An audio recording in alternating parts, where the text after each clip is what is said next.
already shared some of the idioms. I want to ask Agatha again. So for all of the youth out there who's willing to take on more new languages, can you tell us what are the points that we need to take before and when learning new language? I think there are several things that I want to say. The first one is, imagine that you are going to start a new blank page, like in the first page of a book. So you have to have an open mind about it, and be willing to absorb this new language or this new knowledge. Because by starting from having this openness that you want to learn something new, you will be amazed and you will have this energy and willingness to absorb anything that is new, right? And second one, after you have this openness and willingness to learn, you need to also gather the determination that you want to learn this language, and you have the commitment. It doesn't have to be like a very formal commitment, like I solemnly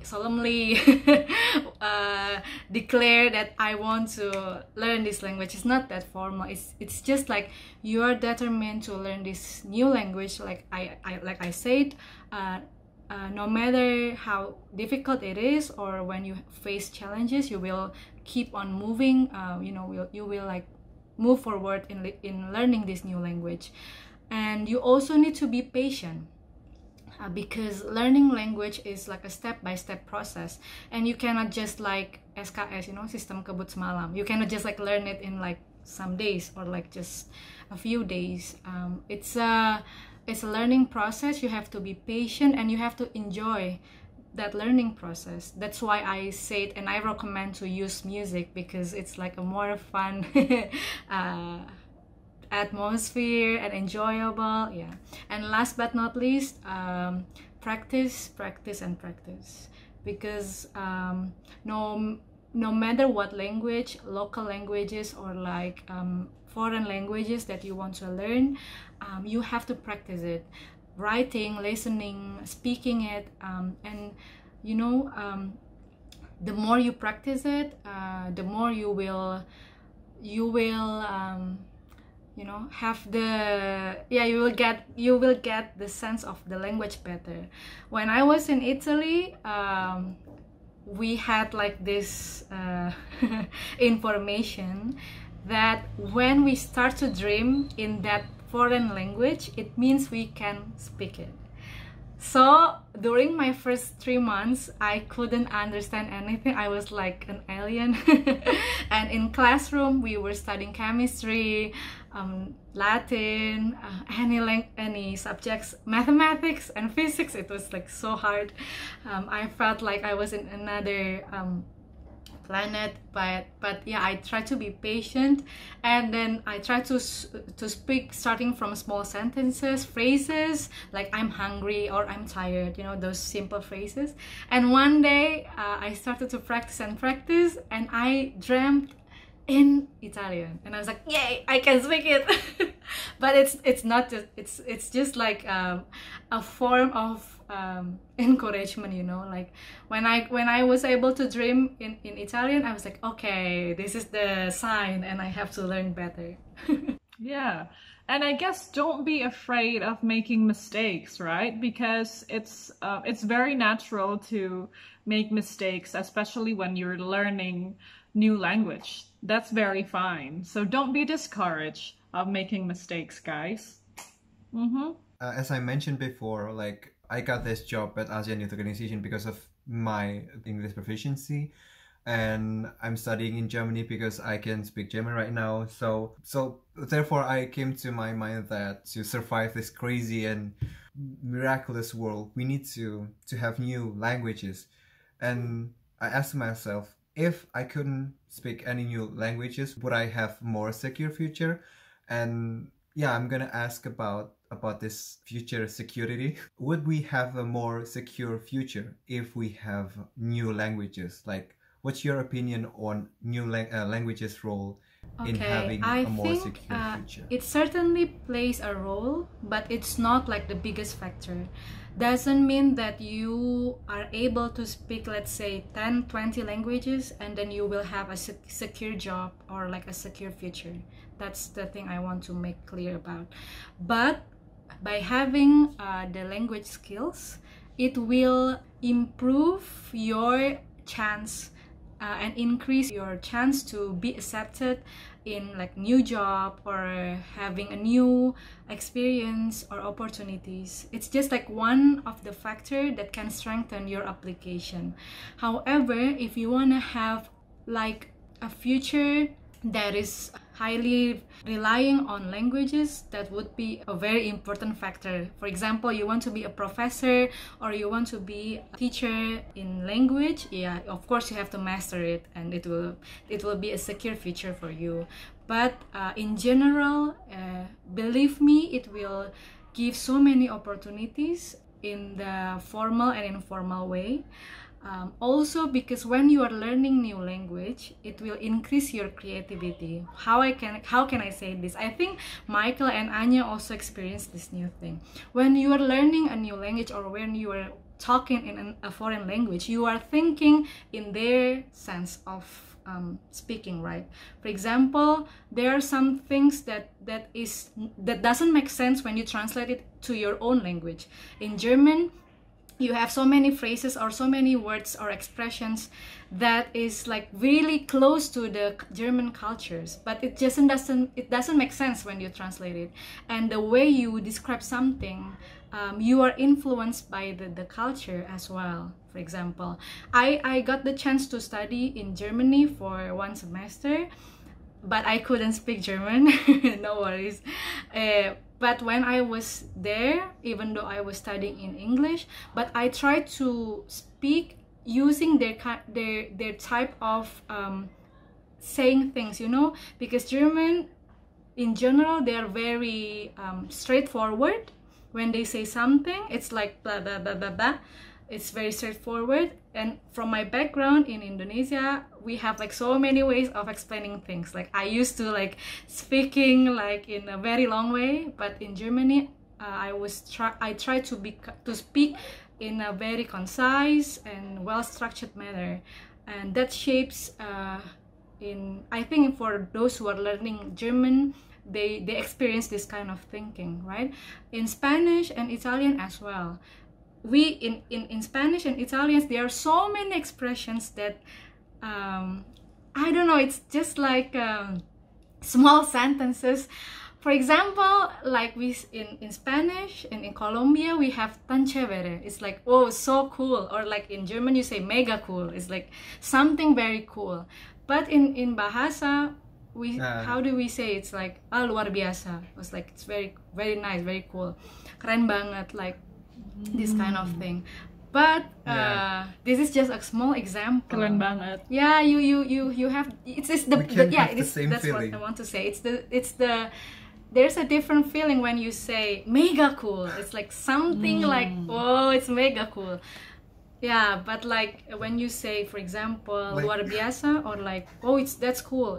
There's like a certain degree of differences. And I'm sure each language has this kind of very interesting and creative ways of expressing. That's why your mind, your brain will be triggered to have this kind of creativity. Oh, and also a beer. I really want that beer, but Okay, because in thank Indonesian you. we're like, nah, just okay, thank you, not exact. I don't want that, but exactly deep down, I want that beer. So, as an Indonesian, I didn't say yeah, bitte or yes, please, but I say no, thank you, we're good. But actually, I want that. So yeah, we have to adjust our cultures, our ways of thinking if we want to speak other languages. So that's about it. Yeah. Beer.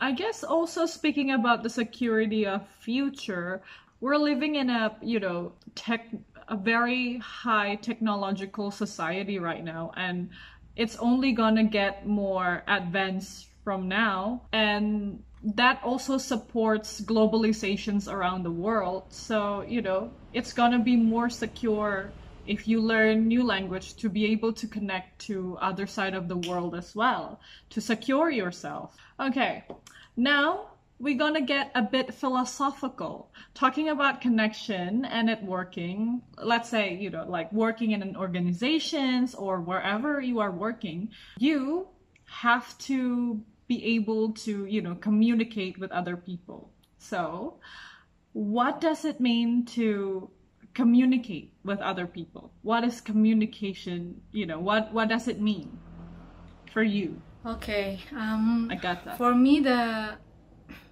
most important thing is in communicating is, or in communication in general, is the exchange of information. That there is the sender and there is the receiver in the communication. So in a nutshell, I think communication is like when the sender giving an information to the receiver, and then there's the process of exchanging that information in the basic one. And when we talk about connection and networking, it's particularly the same. When we are building a connection in a formal, for example, in a formal occasion, you need to adjust by using communication or like languages in a formal way. I think Michael is very familiar with this because in German there's like the, you know, the formal way of conversation, right? In Italian as well, and in Spanish. In Indonesia, we also use, like, for example, we say beliau, and we say like a very formal sentences to say. And I think it's very important when you want to build connection and a long-lasting one. For example, you need to have this good impression and also maintain a good communication. Of course, you have to bear in mind that there will be like cultural differences. You need to understand that. And for example, we spoke a bit earlier about some countries maybe have the tendency to speak straightforward, and the other countries, they are more like flexible and like more like chill way of communicating. So we have to be careful about that. And also in networking, sometimes it's a mixture of formal and informal communication. For example, in a very formal situation, you need to communicate and represent yourself or your organization in a very formal way, in the best condition. But sometimes in the informal, for example, it's like a coffee time, or like just hanging out with new friends or new counterparts. You can just like use informal way of communicating with others, and sometimes you add like jokes or like expressions that is like that can break the ice, you know, you get what I mean? Like, because sometimes in having a connection, it's about matching or like being able to connect with the others, even though there are differences. So I think communicate effectively doesn't mean that you have to do it in a formal way, but the thing is that your message is received. For example, the three of us now, we want to make a connection. My goal is how I can be closer with Anya and Michael. So I will use like topics or like my form of languages that make the situation or the atmosphere is chill or like in a fun way, because I want to have this connection with you. But like in other formal way, of course, you already understand there might be some barriers, but the important thing is that we have to communicate it in an effective way, and be honest, always be honest in starting a connection, you know. Just that's a very important thing. Learning language is, I think learning language is more of like not only understanding about, like, communication is, yes, of course, all communications is, I understand what you are saying, and also you understand what I was saying. But for example, maybe in Philippines or maybe in Japanese, in Indonesia, we have different ways of talking to other people, right? Like, for example, in Japanese, you use a more subtle and gentle way to speak with the older ones, and so on, so on. So in my take, communication is also more of a how we can relate to the others better with how we communicate, how we can not only show them that we understand what they are saying, but also we show them that we respect them. I think that's how I'm in it. That's my take. So yeah. Okay. Oh, this will be, I think, the last question for this very interesting conversation. So previously we talked about communication as a way of connecting with other people, and I think we all of us agree that language is, like for example Indonesia, it integrates the people in Indonesia to be one Indonesian. But I want to know if you think that maybe language can be a part of somehow a peacemaker, like learning how will learning new language or new cultures contribute to peace all over the world, or will it? I really like this question. Thank you so much, Michael. What do you think about that? There is one saying that the key to have a better human interaction with people from different countries or different places is through language. So starting from this point, I believe that through language we can build bridges as a form of understanding and also respecting each other, like you also mentioned. But based on this language, the language is the bridge that unites or connects us, right?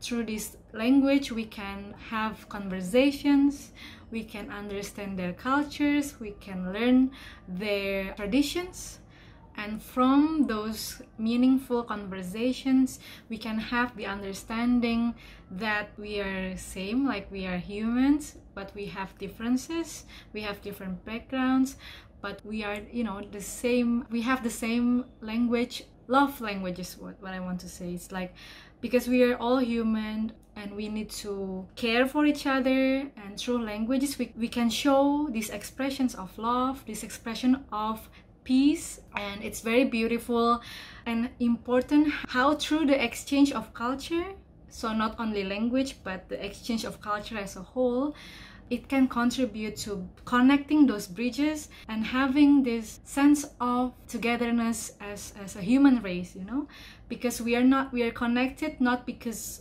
any simple factors, but we are connected because we are, as human.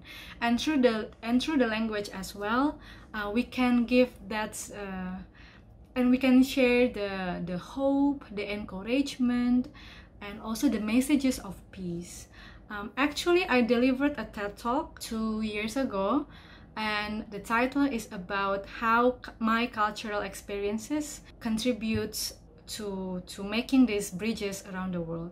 So for example, we come from different countries in Southeast Asia for the AYO youths, from the youths in Southeast Asia. Even though we have different languages, we have different backgrounds, of cultural backgrounds, but through the languages we can exchange and share these cultures, and by doing so, we not only that we learn new knowledge and the new cultures, but we are connected as human, and through this kind of understanding we can spread the message that even though we are different, but we are the same human, and we have to care and respect for each other. I think that's a very important message of language, because language is just one of the means of showing something, right? For example, I want to express my love, or I want to express my hope. You can say it by saying I love you, for example, but you can also use music, you can use other forms of expressing things. So this language, it doesn't necessarily about words or like something that is being said, but it's also a form of gestures, a form of encouragement and supports in everything that you say. So I just want to say that through narratives, peace narratives that is being shared by language, you will contribute to making this world a better place, and maintain the peace in this world that we live in together. Wow, that's so great. But also, I wanted to ask you, lastly, what message you want to give to the youth or people that is learning new language or wants to learn new language. What message would you give them? My message is that never stop learning. There's always interesting to be understood or to be learned, and keep on practicing. It's okay to make mistakes, because from those mistakes you will learn to speak it better, and mastering that language. And also, through learning new languages, it will open new opportunities, and when that opportunity comes, or when that opportunity knocks on your door, say yes, even though you are afraid, even though you have doubt, or like you feel like you're not ready for this, but just take it and have the courage to practice the new language in an everyday basis. So like it's a small things or small steps to be done every day, and then from the small steps you will be surprised later how you have changed in the learning new languages. And look at it in a wider lens, you know, like don't look at it just like last week or last month in the sense of months, but look at it in the longer term. For example, remember how you learned it in the first place or the first time. After 1 year, after 2 years, you will be surprised on how you have improving this far. And then from that one, always continue learning the language, because the more you practice, the more you will excel in it. And also use your ability to speak other languages, not just for yourself, but use it to the better good for other people. Like if you can connect other people through your ability in speaking languages, please do so.